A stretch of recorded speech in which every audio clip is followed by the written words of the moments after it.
Hey, wanted to come to you and show you a little bit of stuff about this tool that I made for Jake Birkland at Diversified. They put a little video up last week. I got a lot of response from it. A lot of people calling. A lot of people wanting to know about the tool. And guys, it's just real simple. There's nothing to it.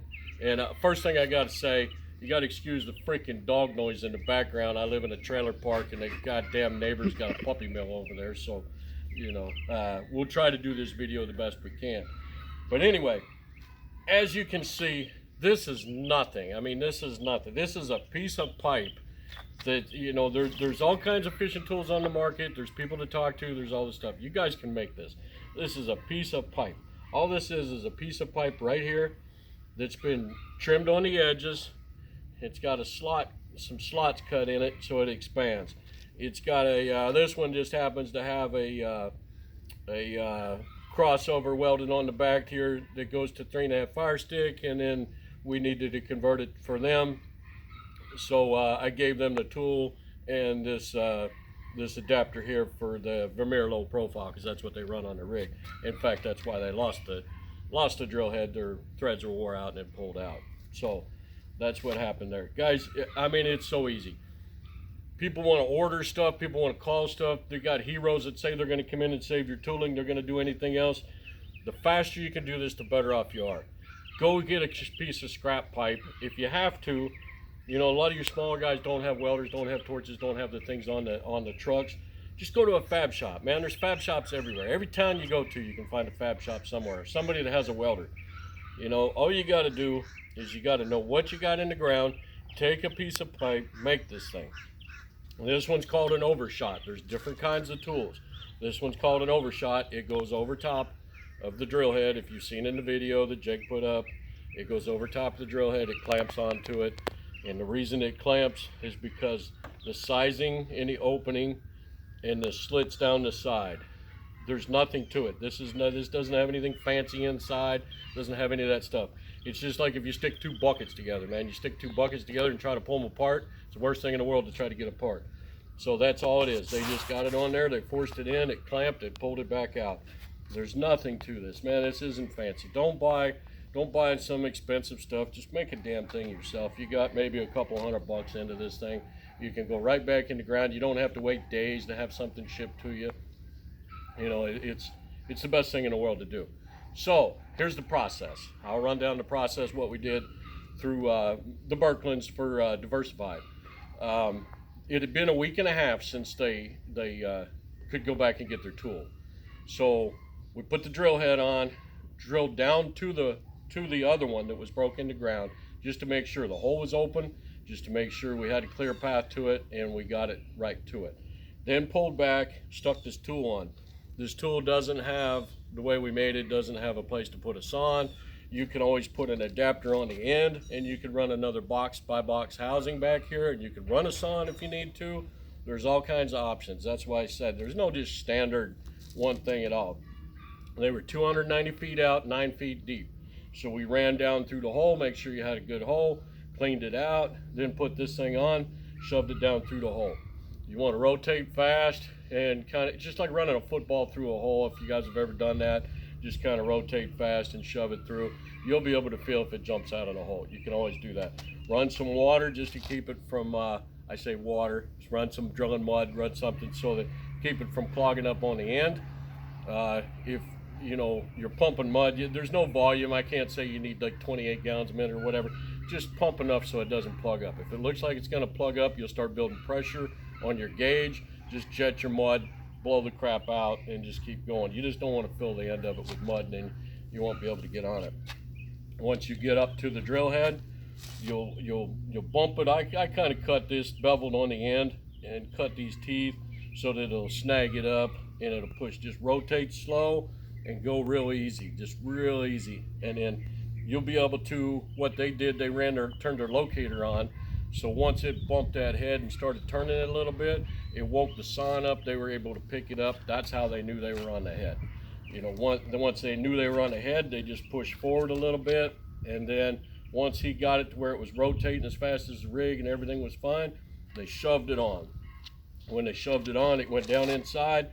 It spread these open, clamped down on it, and then they started pulling back. They had like probably 2 rods underneath the roadway. Once they got past those 2 rods, even if it fell out of the tool, they were in an area where they could have dug it up, and they would have got their head back. So, but they were able to pull it back the total 290 feet, save the drill head. You got a $4,400 sawn in there. You got probably another $1,500 worth of drill head by the time you buy the plate and you buy the adapters and all this stuff. So they saved quite a bit of money. I mean, they saved between $5,500 and $6,000 just by having a simple tool like this to get it out. The main things you got to do as soon as you break off, you need to get a locate on your head. Do that immediately. Get your depth, get a locate, and front and rear locate, or check your line, do whatever. We need to know if it's laying straight in a hole or if it got cocked, like if it hit some rock or hit some concrete in there and it bent the head, cocked it, and it broke it off. We need to know that. So this tool, you can adapt this tool a little bit to where you can do that with some magnets and things like that, to where you can still get it and suck it and pull it up on there, but you need to know what you're going in for. And we need to know what's on the end of that. You got a piece of rod sticking out, you got the drill head sticking out, is there a collar still on it? That's very important. So in this case, their collar slid back. They think the bolt fell out, collar slid back, stripped the low profile threads, and then pulled out. So we knew basically this is what they had sticking out on their drill head. So what we did is we know the size of a drill head. If you don't, you can always find out, make a call, go online, whatever.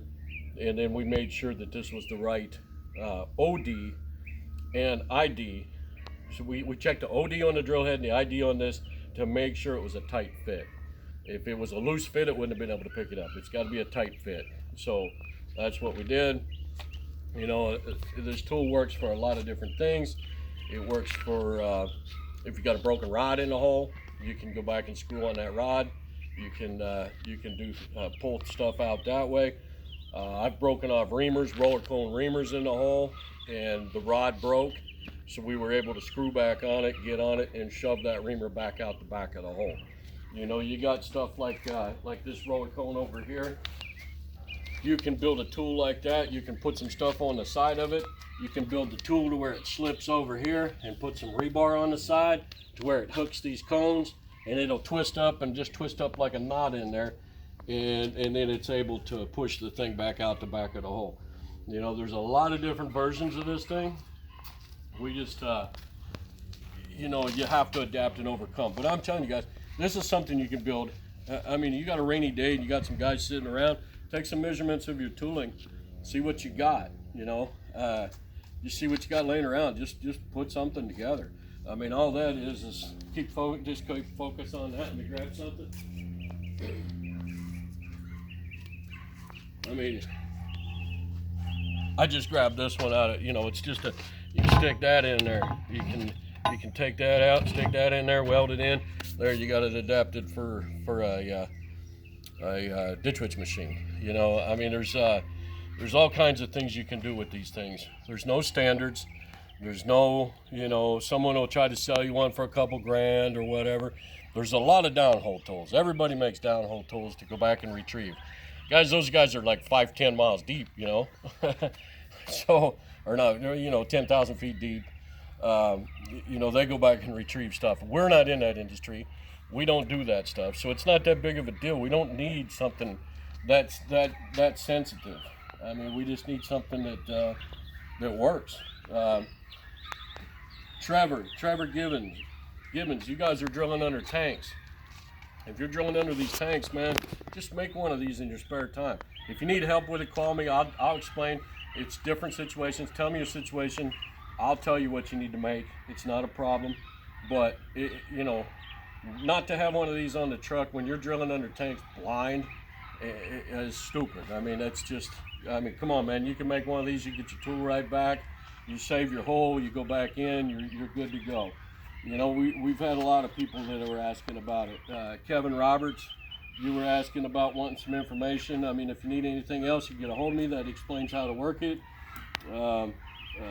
Jake Parham, want to know how it works. basically that's what it is. If there's anything I can help you with, be glad to do it. Bo Hughes, you're exactly right. This is oil field stuff. You know, we got these professional guys that come in and they pull this stuff out. But man, all you guys, especially with a bigger rig, you always have welders around. You know, if not, you're on a job that has pipeline welders and stuff around. Hit one of them dudes up and have them make it for you in your spare time. It wouldn't take them very long. Well, pipeline welder might take them a while, but that's just the way they are. So that's all it is, man. It's nothing. I kept saying online, I just got the tool back last night, so I kept saying online, there's nothing to this. There's absolutely nothing to this. So if you got any more questions, you can hit me up. This has nothing to do with the company that I work for, Railhead. This is just something I'm giving you guys as a tool that you can work with, just free information, throwing it out there, doing what I can. But if you need to get a hold of me, I do work for Railhead. You can go on their website, my number's on there. You can message me on Facebook. There's a million ways to get a hold of me. I'm easy to get a hold of. I work 24 hours a day, 7 days a week. Call me anytime. Don't worry about it if it's weekends, nights, whatever. Get a hold of me. That's pretty much all I got. Thanks for listening.